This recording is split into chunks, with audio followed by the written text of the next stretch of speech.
So thank you everyone for joining us for our webinar today, Path to 10G, how DOCSIS 3.1 and FTTx pave way for next generation broadband. We have two presenters with us. We have John who's the Engineering Fellow for CommScope CTO Network Solutions Group, investigating advanced technologies for broadband systems. John was inducted into the Cable TV Pioneers in 2019 as part of the DOCSIS inaugural class. He is a primary author for the cable industry's DOCSIS 1.0 and 1.1 specifications. John holds a Bachelor's of Science in Electrical Engineering and Masters of Science in Electrical Engineering from Rensselaer Polytechnic Institute.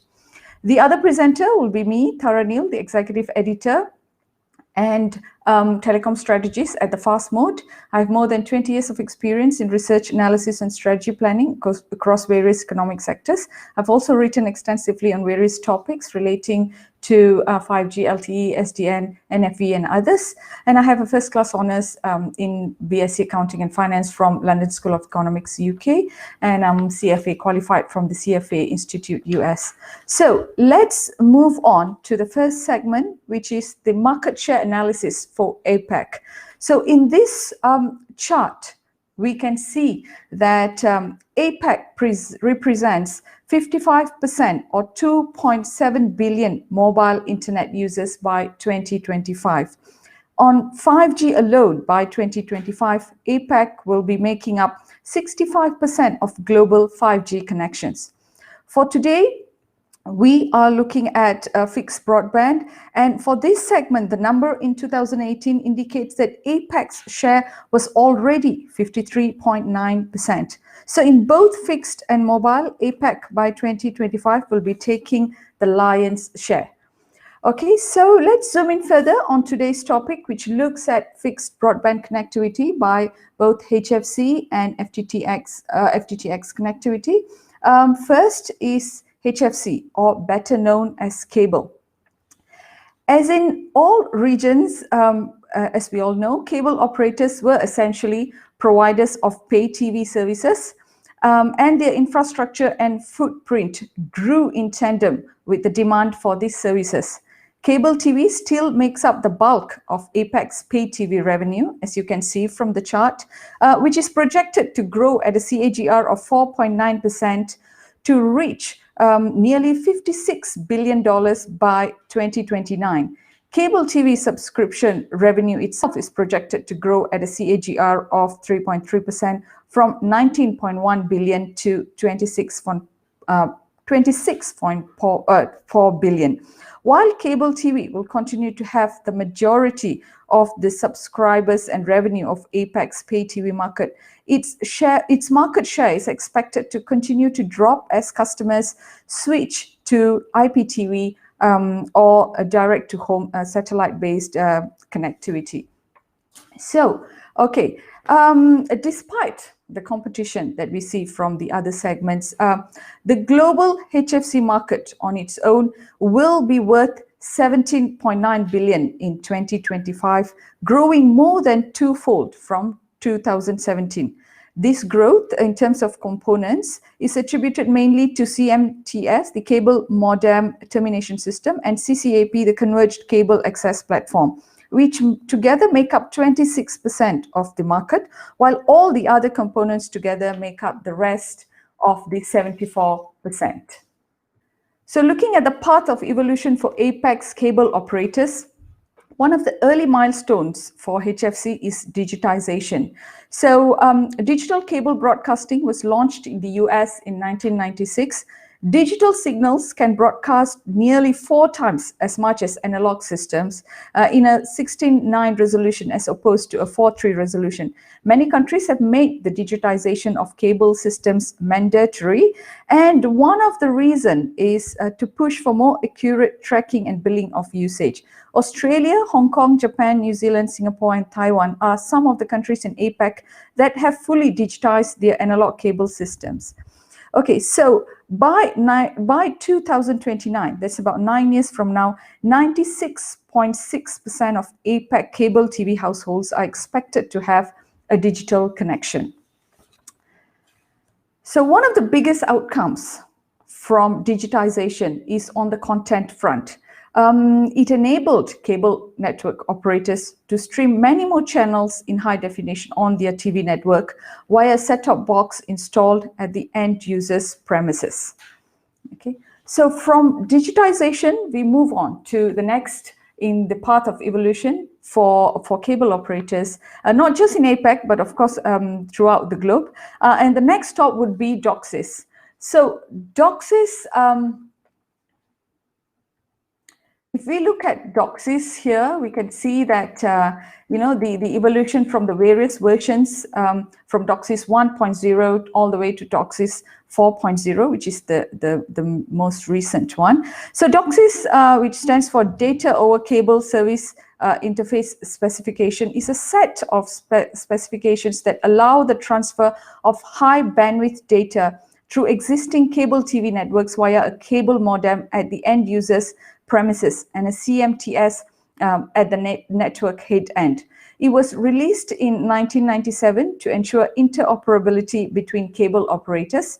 And in 2006, DOCSIS 3.0, the prevailing version at that time, added support for IPv6 and introduced channel bonding, enabling a DOCSIS 3.0 CMTS to transmit 4 times the amount of data as the previous version, which is a DOCSIS 2.0.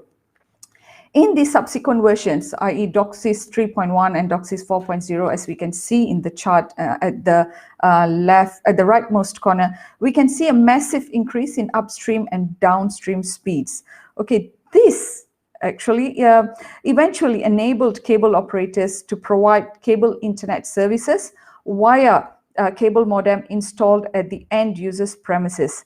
Okay, it also enabled cable telephony, making cable operators some of the first triple play operators. In fact, in 1997, US cable network operator Cox Communications became the first triple play operator offering TV, telephony, and broadband via its HFC network.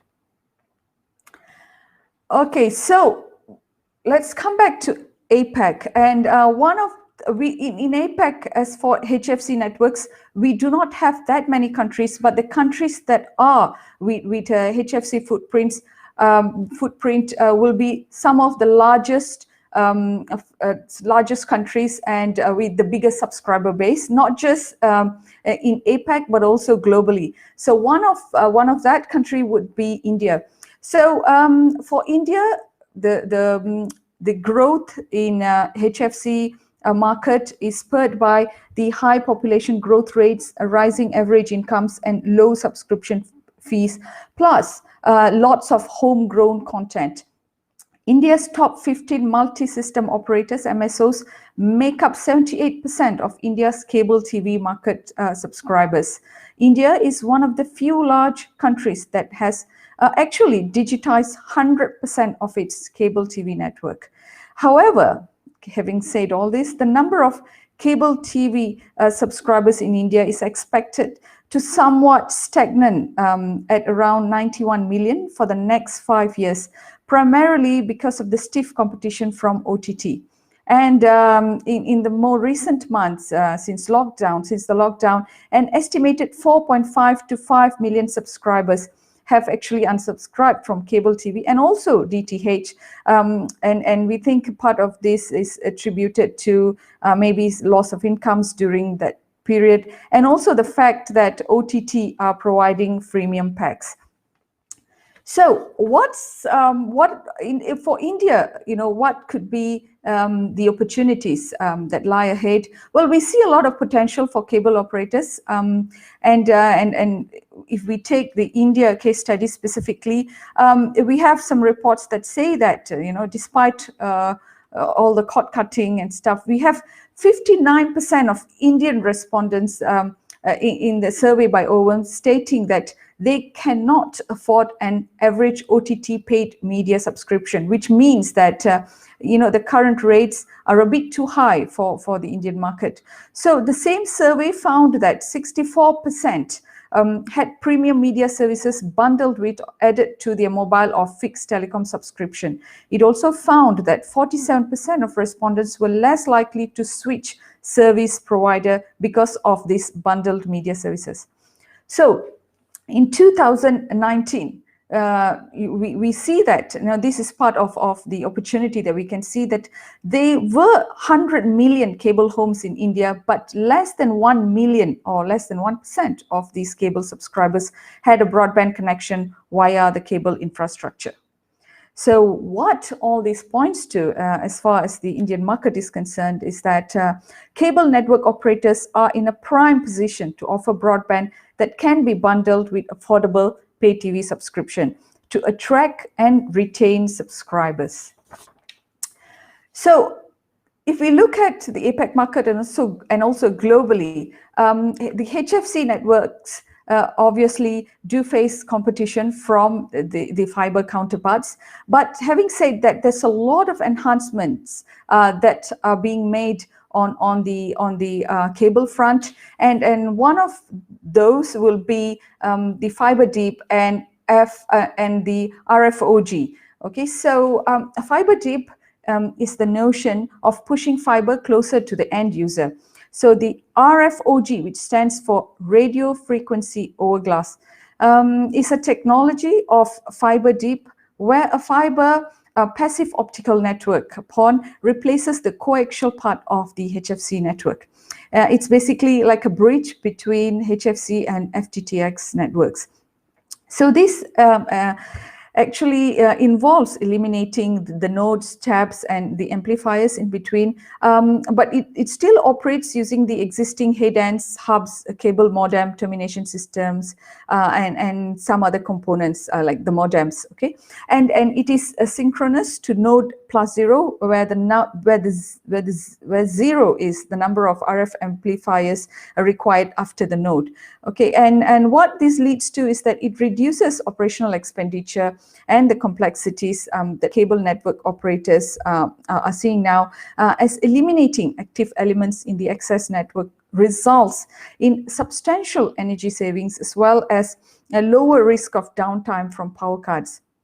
And basically, the fiber deep and the RFOG will be extending fiber deeper into the network, and this will actually increase HFC network capacities. And for now, we see that there are already many cable operators who have successfully deployed the FROG technology in smaller scale developments, and we are looking at mass scale developments over the coming years. So this is one of the enhancements that we are looking at HFC. The other one will be virtualization. So like most other networks built on IT infrastructure, HFC networks saw further enhancements and are seeing these enhancements via the adoption of cloud software-defined networking and network functions virtualization. So virtualization of the HFC network enables cable operators to create basically a flexible, scalable, and reliable software-defined networks. It involves cable operators, basically through virtualization, cable operators can virtualize their network functions, leveraging commercial off-the-shelf hardware and software. So basically, if we don't have virtualization, so without that, deploying a network function would involve manually acquiring, deploying, and managing a dedicated piece of hardware, which can be very time-consuming and costly. So so the other part is that virtualization enables HFC operators to move to a distributed access architecture with the converged cable access platform CCAP core deployed at the head end or hub, while the remote physical device deployed at a hub or node for automatic configuration and of nodes and amplifiers. This also aligns with full duplex DOCSIS, which works on symmetrical upload and download bandwidths, and supports extended spectrum DOCSIS, ESD, and the extension of fiber deeper into the network. So a virtualized headend enables cable operators to roll out basically new services much faster and speeds up the process of new customers signing up. With the fiber that we discussed in the earlier page and virtualization, the cable industry, we believe, is well poised to deliver the promise of the 10G broadband. So we've covered a bit on the HFC, so we'll be moving on now to the FTTx. The next segment, so while HFC continues to deliver both content and broadband to key markets in APAC, namely China, India, Australia, Japan, and Singapore, these countries and most other countries in the region have developed their fiber connectivity to homes and businesses in their bid to accelerate 10G broadband.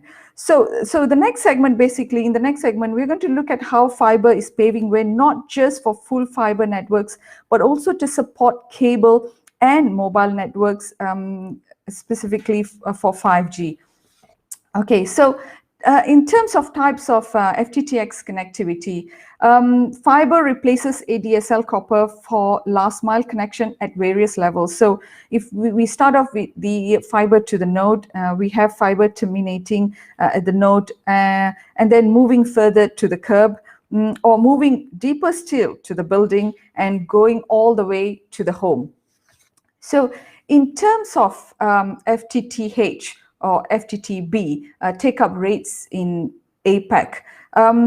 We have, as of December 2019, in 21 countries across Asia Pacific, 459 million subscribers of FTTH, FTTB, and over 593 million homes connected to FTTH, FTTB networks. Okay, so what this means is basically there's a take-up rate of 77.4%. By 2023, the number of FTTH, FTTB subscribers is expected to rise by 35%, and the number of homes passed by FTTH and FTTB is expected to rise by 18%.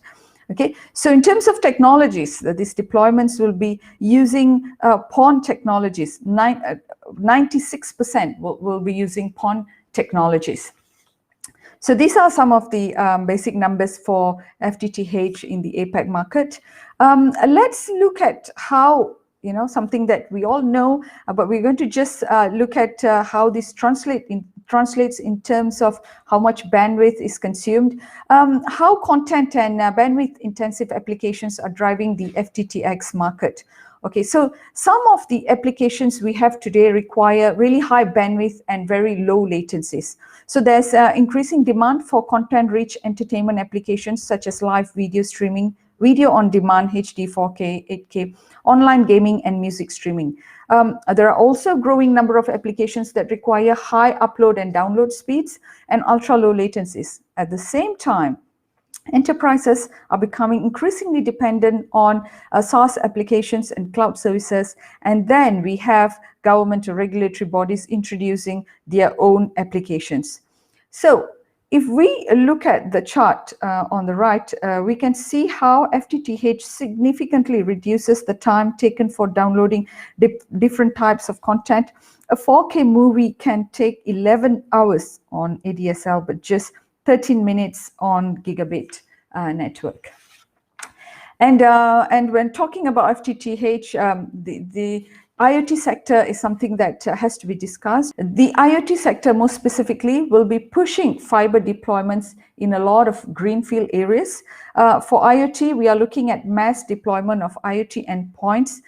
In 5G, they will be connected on massive machine type communications. However, across fixed networks, we see that the applications will be critical in areas such as industrial automation, both for factory and process automation, smart cities equipped with fiber connectivity, can support smart city management, covering city lighting, traffic control and emergency services, as well as security management.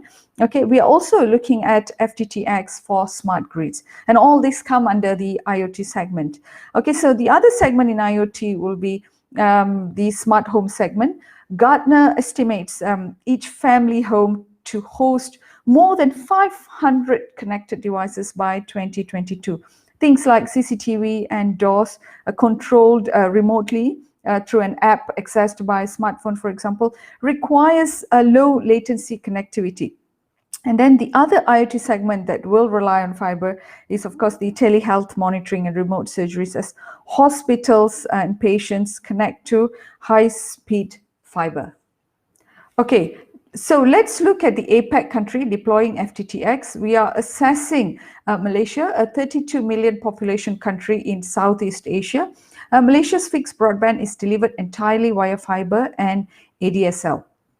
Okay, so as of 2019, there are about 7.5 million homes in the country.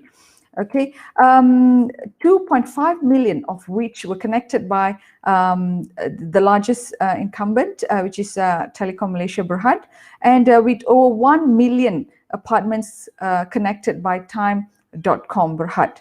Okay, so in 2019, the government formulated the National Fiberization and Connectivity Plan, NFCP 2019-2023, which aims to provide affordable, high-speed broadband to the entire country. One target was to reach an average speed of 30 megabits in 98% of the populated areas by 2023. Another target was to have 100% broadband availability for premises in state capitals and selected high-impact areas with a minimum of 500 megabits per second by 2021. The government is indeed looking at opening up access to other fiber networks in the country, such as the 12,000 kilometer of fiber owned by Tenaga Nasional Berhad. They are also looking at making fiber connectivity mandatory for all new housing developments. So during the lockdown, average monthly fixed broadband consumption rose by 78.8%. As a response, 6 of the country's telecom operators pledged to invest about $229 million to upgrade both fixed and mobile network capacities.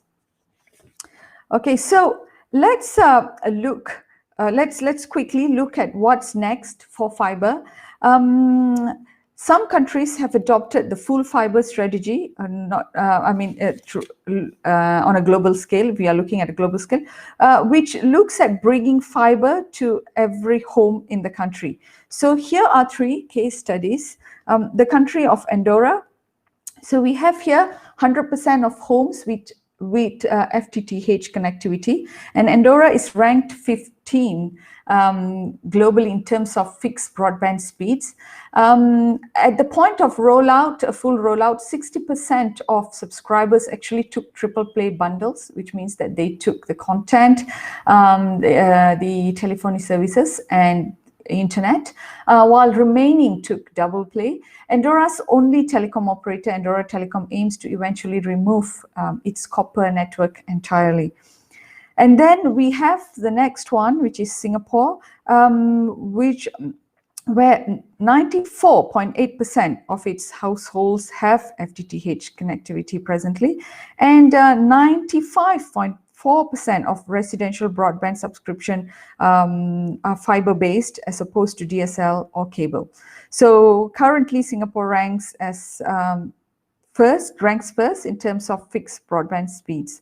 Okay, so let's look at Iceland as the other country with a full fiber strategy.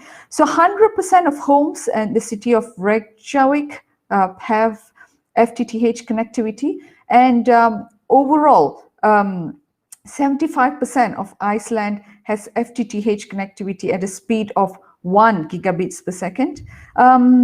At 2018 itself, 53.1% of all fiber connections in the country were on full fiber.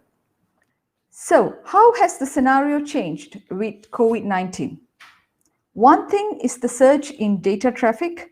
So we can see that widespread stay-at-home initiatives brought about by COVID-19 pandemic has led to an exponential increase in the number of broadband power users. Power users meaning people who use more than 1 terabytes of data in a month.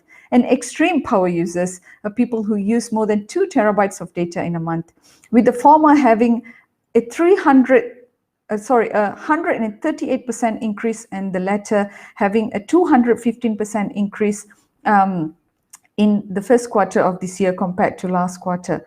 Okay, so this data was based on a subscriber usage in data from more than 150 service providers across 4 continents. So at the end of the first quarter of this year, saw average monthly broadband consumption soaring to 402.5 gigabytes per month, a 47% increase from that of the first quarter of last year. Okay, so in total, home broadband traffic went up by roughly 30 to 60% ever since COVID-19. So if we look at some of the factors that have driven this, we can say that one of that will be the global shift to remote working, rising from lockdown regulations. So which has led to a sharp rise in the use of both downstream and upstream bandwidth, heavy video conferencing and collaborating applications. So the other thing is that we saw that the move to digital by academic institutions has also resulted in the rise in the consumption of e-learning and teleconferencing apps. So we also have the lockdown measures actually prompting customers to turn to data-hungry online gaming, video streaming, and social media platforms to replace the usual face-to-face interactions. And Disney Plus, for instance, achieved 54 million paid subscribers by early May, 4 years ahead of its subscriber projections. Okay, so in terms of the effect on networks, March to May saw that broadband networks taking a hit, obviously, and according to reports, the networks with a heavy reliance on copper-based DSL had a harder time in managing the sudden rise in network traffic during the pandemic. Okay, so that's an overview of the HFC and fixed broadband and the path to 10G. John will join us now to share a lot more on path to 10G, focusing primarily on HFC networks and how it complements the long-term full fiber strategy. Okay, John, you can take over now. Thank you, Tara. My name is John Olm, and I've been part of the cable modem industry for just about 30 years now, one of the original cable modem designers and one of the original authors of the DOCSIS spec 1.0.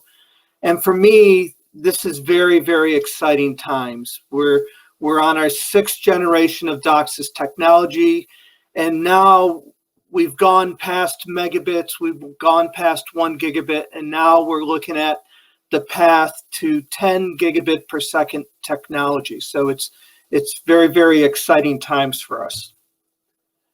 Now, this last spring, we had the COVID pandemic, and it really brought the entire world to a halt. Everybody was quarantined at home. And I want to just take a quote from the movie Apollo 13. "With all due respect, sir, I believe this will be our finest hour." And indeed, for the broadband industry, it kept the world moving throughout this. People were working from home. Students had to learn from home. All of your education was at home. So hats off to everybody in the broadband industry who really made us the world continue during this event. But this is also a wake-up call. It gives us a glimpse into what's coming in the future. And so we got to learn from these lessons and really start looking at what we need to do to upgrade our networks going forward. So first, I'm going to take a minute or two and look at some of the impacts that this pandemic had on our broadband networks. And we saw changes across the board on all applications. Obviously, working at home generated a lot more video conferences. There were a lot more uploading of files. We started to see telemedicine really become much more important, trying to get your health remotely over your broadband network. People being at home, they started to rely more and more on gaming, the social networking, all the different video conferencing apps. And as a result of this, we saw a big surge in our broadband usage, but especially in the upstream. The downstream today already supports a lot of these applications, but things like the video conferencing in the upstream really put a strain on our upstreams. And for cable networks in particular, typical cable networks today only have a 42 megahertz or 65 megahertz upstream. So that's really become the Achilles heel of cable. And so we're going to look at how do we take care of that moving forward. One of the best sites for looking at data for the impact is the NCTA dashboard that monitors a number of the key US operators. And if you look at this list, this data accounts for 94% of the operators within the USA. It turns out that during the peak period, the upstream growth was 35% back in the spring, while the downstream peak jumped to 20%. Now, from designing a network perspective, it's the peak that we're interested in. The daytime usage saw massive growth, but it was starting from a much lower point. So from an engineering point of view, we're really focused on what those peaks were. We've seen it ease off a bit through the summer, but we're expecting it to tick back up again as we get into the fall, with people returning to schools and returning back to a more normal life. Within CommScope and formerly ARIS, we've been doing industry-leading research for traffic engineering and network capacity planning. The first papers on this topic we published back in 2014. We've been working with cable operators around the world. And what we found is the operators who had good practice, who did the network capacity planning, had sufficient capacity that when the coronavirus bandwidth surge hit, their networks continued to run fine. Operators who didn't have that headroom built in really struggled, especially in the upstream. So again, it's very important to do your network capacity planning to make sure you have sufficient headroom for events like this. We've been monitoring MSO traffic from around the world for a decade now. These charts here are from 4 MSOs that we've been tracking over the 10-year period, and it shows the growth over that time. And a couple things of note here. We're seeing the growth rates ease off a little bit, but the downstream growth is still faster than the upstream growth. Before the pandemic, at the beginning of this year, the downstream consumption was about 15 times higher than the upstream consumption. Now, even though the upstream had this giant leap forward, it just made that gap a little bit smaller. So maybe it's 12 or 13 to 1 today, but downstream is still dominating our applications today. So with this pandemic, it caused a lot of operators to take a look at what do we need to do over the next year or the next couple years to really maintain enough network capacity. The first thing we'd like to point out is from the CMTS CCAP's perspective, your internet capacity maps to adding more DOCSIS channels.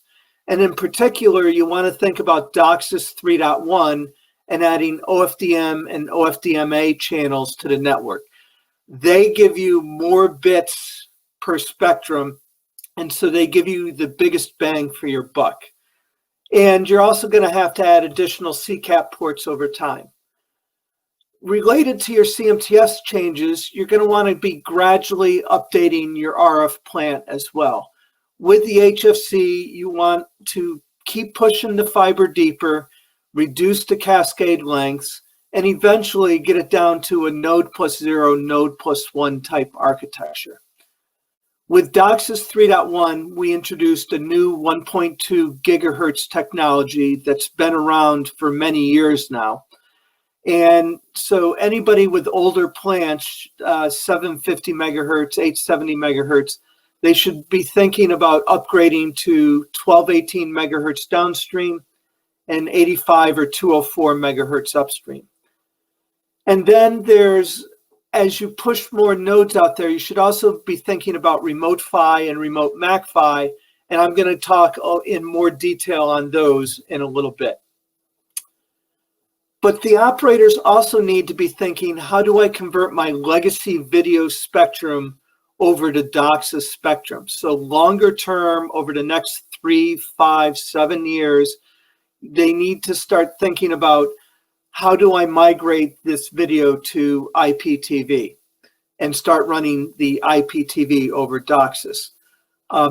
There's going to be a bit of a bubble in the short term where you have to support both simultaneously, but once you're converted, you're going to be in a much better position.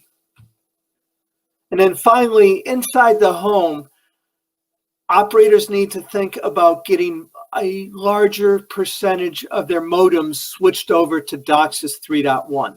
A DOCSIS 3.1 cable modem is capable of 5 gigabits per second downstream. It really is the future. It's more than 5 times the capability of 3.0. Every cable modem being shipped today should be a 3.1 modem.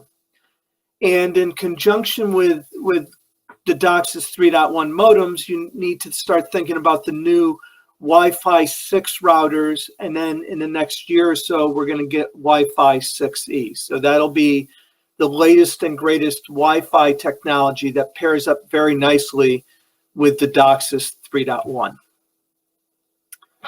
So DOCSIS 3.1, this is a spec we started working on about 7 years ago. So the specification has been around for 7 years, but with any new spec, you have to develop the products. There's the research and development phase.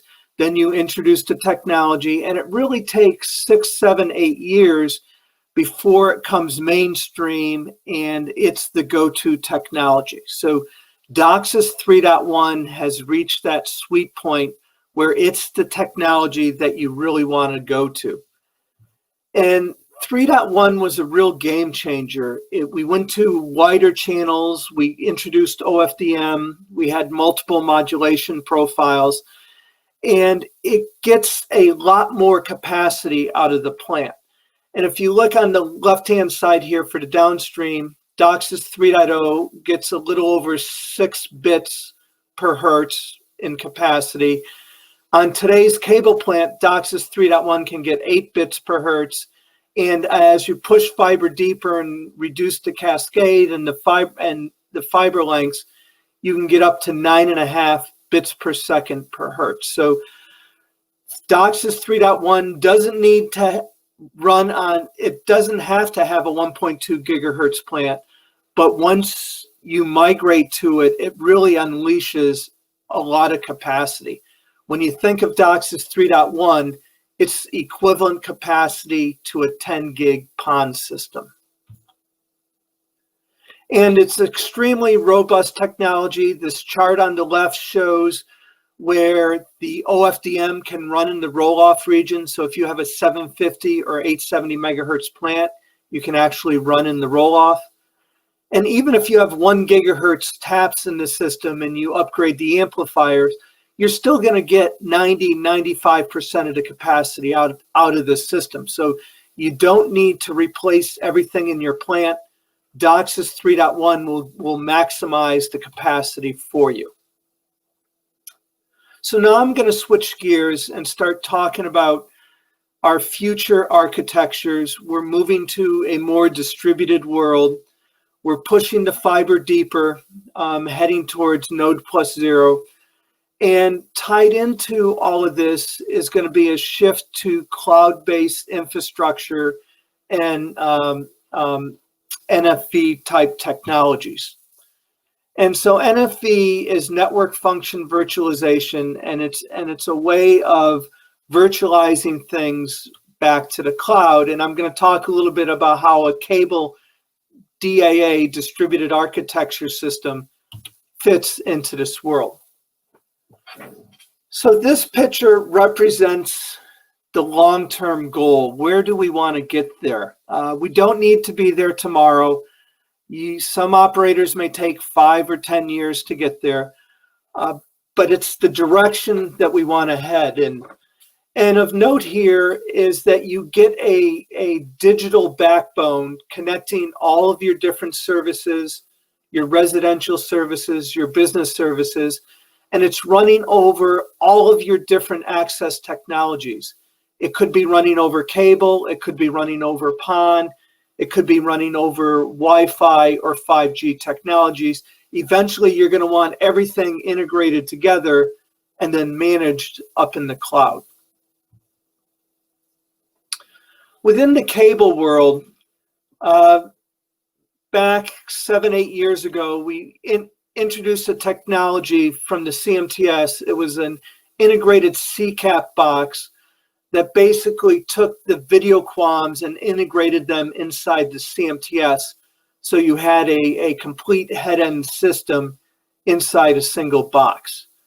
In a distributed world, we're taking pieces of that CCAP box and pushing them further out into the network. And there's several different variants here. And this picture here is showing remote PHY and remote MAC PHY.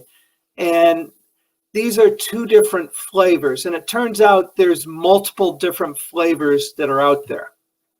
So looking at this picture here, if you have an integrated CCAP box today, that box is still good. Its capacity is going to last you well into this next decade. There's no reason to rip it out at this point at all. And in fact, most of these CCAP boxes are introducing a lot of the MAC core capability so they can talk to remote PHY nodes. So you can leverage your existing investments and use that. But we're also developing virtual cores that'll just run on off-the-shelf server platforms to talk to remote PHY.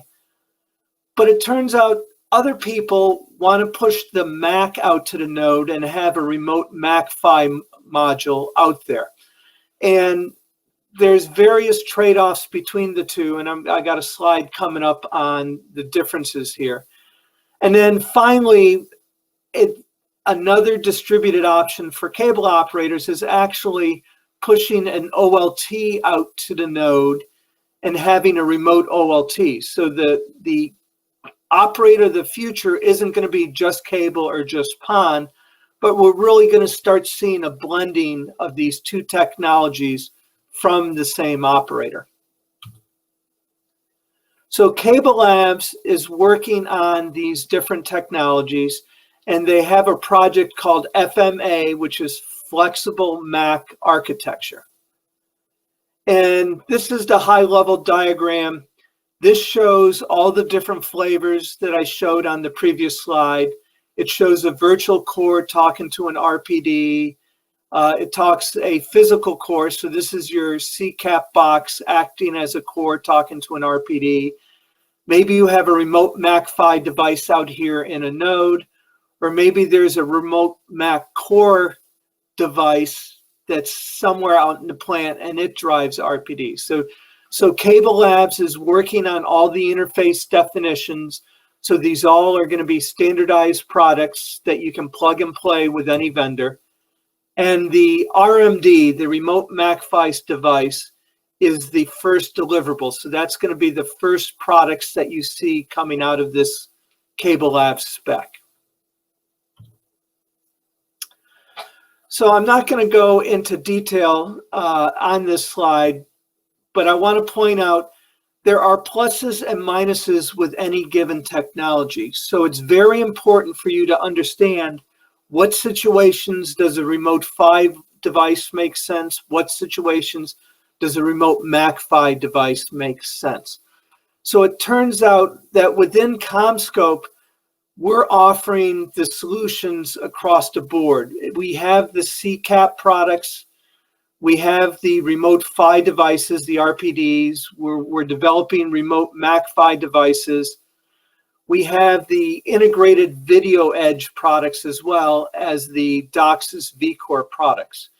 So from CommScope, we're not trying to push the operator in any one direction. Rather, we look at working with the operator to understand their issues and getting them the right solution for their problems. And a key point about these distributed systems is having a common vManager to manage all these different products seamlessly. Otherwise, the problem that explodes the number of devices you need to manage. So it's very important to have that control plane manager in the cloud controlling all of these devices. Now, within CommScope, we have perhaps the most seasoned CMTS scheduler in the industry. This has been around for 20 years now. We've been developing it, DOCSIS 3.0, DOCSIS 3.1. So this MAC technology that's been in our E6000, that same software is getting migrated into the remote MAC-PHY device, which is in the node. It's getting migrated to the vCore products.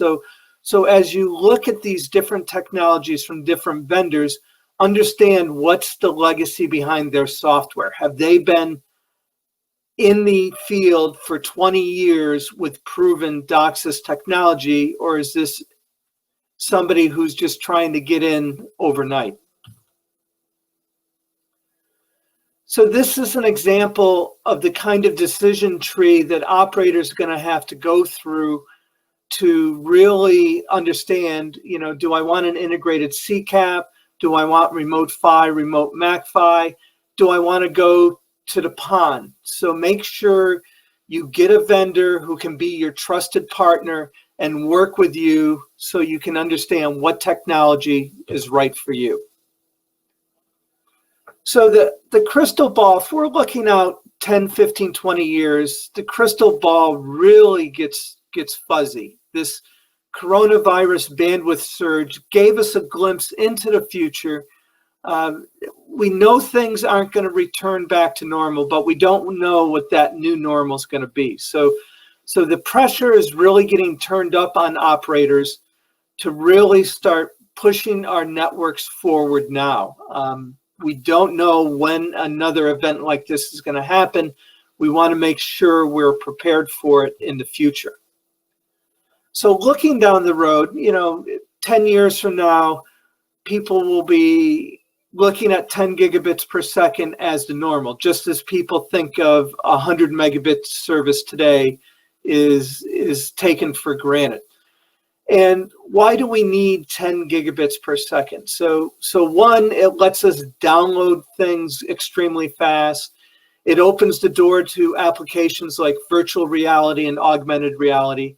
And eventually we get these 3-dimension light field displays that allow holodecks. So these are the kind of applications that are really going to push our network demands later in this next decade. So last year, the cable industry announced a 10G initiative, and 10G is really a goal. Our bandwidth capabilities are constantly increasing. We're delivering 1 gigabit speeds today. We're going to continue to push that up to 10 gig, And we're not going to stop there. We're going to go 25, 50, 100 gig over the next decade or two. So 10 gig is just the next milestone along the way. And a few points here. It isn't about just speed. So from a speed point of view, we have 3.1 today, migrating to DOCSIS 4.0. But it also includes integrating PON, coherent optics, and the latest advanced Wi-Fi technology. So it's many technologies, not just cable. There's a lot of work going on DOCSIS low latency. Security's getting a lot of push, and there's a lot of work on how to make this reliable and scalable. Last year, I did a paper for SCTE Expo where I looked at how you could deliver a 10 gig downstream with a 1.2 gigahertz system with a 204 megahertz upstream. So you can reference that paper. And by the end of this decade, I was looking at a service tier of 7.5 to 8 gigabits downstream with a 1.5 gig upstream. So again, we see the upstream rates increasing, but we still see the downstream being a little bit higher than the upstream.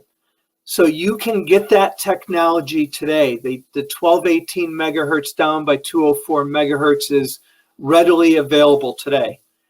And if you look at the analysis we did with our network capacity planning tool, we showed that if you had 500 homes passed, starting with 256 subs today, you can get all the way out to 2030, and all you need to do is a 2x2 segmentation of that node over that 10-year window, that there's enough capacity that this is a 10 gig PON equivalent technology. So some summary bullets here. We're gonna, node plus 0 is the direction we want to head, but we don't need it for 10 gig. We can get to 10 gig in an N plus X system where we have a small number of amplifiers in the cascade. And again, we're going to see these blended systems going forward with both coax and PON thrown together. So again, we see remote OLTs as being part of the overall solution. And again, it's part of a total end-to-end solution. And this technology is getting pushed out to the field by moving the OLT away from your head ends and pushing it into the field. You reduce the distance from the OLT to the consumers. You can support many more subs per OLT port, improving the economics. There's a lot of reasons to think about mixing your OLT in with your HFC network. Just a quick comment. DOCSIS, low latency DOCSIS, has been worked on at Cable Labs for the last couple years. We're actually going through testing at Cable Labs now, and extremely promising. We're looking at taking delays. The cable system previously would have delays in the 15 to 20 milliseconds range, and it wasn't anything inherent in the technology. It's just that at the time it was developed, that was fine for your internet traffic. What we're doing is we're optimizing the software. We're really looking at how to take that round trip delay down. And with low latency DOCSIS, we're looking at 1, 2, 3 millisecond kind of delays. So this is going to become mainstream over the next year or two. And it's very exciting because it basically puts DOCSIS on par with PON as far as offering super low latency services. DOCSIS 4.0, as I mentioned, I've been part of this DOCSIS world since 1996 is when we started writing the 1.0 spec. So DOCSIS 4.0 is our 6th generation. And as I pointed out before, 3.1, we started writing that spec 7 years ago, and it's becoming mainstream now. It's replaced 3.0, it's become cost effective. DOCSIS 4.0, we're writing the specs now, so it can become mainstream by the end of this decade. So this is technology. This is going to be our next stepping stone as we go into the 2030s. But it's very important. So it takes a lot of our research and development today to make sure it's available in time for the operators. So 3.1 is going to carry you through the next 5 to 10 years, and then we're going to hand it off to DOCSIS 4.0. And the main change with DOCSIS 4.0 is in the upstream. We're basically going to go from a 1.5 to 2 gigabit upstream with 204 megahertz and support 5 to 6 gigabit per second upstreams with 4.0. So within 4.0, you're going to hear two different technologies. DOCSIS Full Duplex runs on node plus zero plants without any actives, and you overlap the upstream and the downstream within 1.2 gigahertz. And then Extended Spectrum pushes the downstream up to 1.8 gigahertz, but it keeps a traditional split in the system. So the upstream split goes much higher. So those are two names. And again, different situations, you might choose one technology over the other. So managing this bandwidth surge that we're seeing, as you got a feel from this presentation, I've crammed a lot of stuff into it. There are ton of choices here, way too many choices. And really the worst thing to do is nothing. These are all good options. There are no bad choices. So depending on your situation, some choices may be better than others, but over time, you may need all of them. So just start making your upgrades.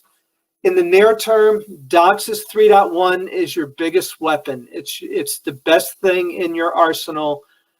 Get everything migrated over to DOCSIS 3.1 as fast as you can. You'll be splitting nodes. That's business as usual. And as we push longer term, you're going to want to move that upstream split from the 42 or 65 megahertz today and get it to at least 85 megahertz, if not 204 megahertz. In the downstream, you want to start enabling 1218 megahertz. Even if you got 1 gigahertz taps out there, you're going to get 95% of the capability. And pushing fiber deeper is always a good thing. Eventually, 15, 20 years from now, it's going to be fiber to the home everywhere, but just push it out over time as you get. And as I said, at the end of the decade, we're going to be thinking about switching over to this DOCSIS 4.0 technology. So wrapping it up here, one thing we learned through this whole crisis with COVID-19 is that our DOCSIS systems worked extremely well. That despite the crunch, they kept 99% of the time, they kept the service groups up and running and let the world keep working. But we did see some cracks in the system, so this is really a wake-up call. There's a number of things we can do in the near term, adding more DOCSIS 3.1 capacity, but we know bandwidth is not going to snap back to where it is. So we need to start looking at where we're going over the long term, look at our network capacity planning, make sure we have sufficient network capacity so we're not caught by something like that again. So the next 3 to 5 years, it's going to be all about DOCSIS 3.1, and then we're going to see this slow transition to 4.0 while mixing remote OLTs and PON into the whole mix. And if you want more information on any or all of these topics, please visit this site here. And with that, I want to thank you very much for your time today. Hopefully you've learned a few things. And with that, I'll turn it back over for the question and answer.